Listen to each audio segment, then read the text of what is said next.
শোনো, হ্যাঁ বলো। তোমার কোনো পরিচিত ভালো সাইকিয়াট্রিস্ট আছে?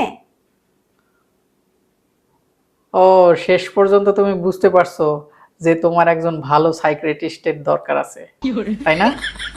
সাইকিয়াট্রিস্ট আমার না, রূপা ভাবির দরকার। আরে তার একটা আজব রোগ হয়েছে। 10-15 মিনিট করে ছেলের সাথে কথা বললেই তাকে ভালো লেগে যায়, প্রেম হয়ে যায়। তাই কি বলো? এটা তো খুবই আজব রোগ।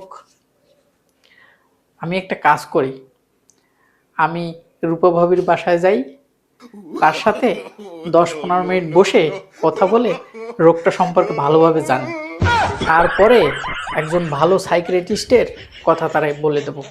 আচ্ছা, যাও যাও, কিন্তু রূপা ভাবির কথা খুব মন দিয়ে শুনবে, ঠিক আছে? আচ্ছা, ঠিক আছে।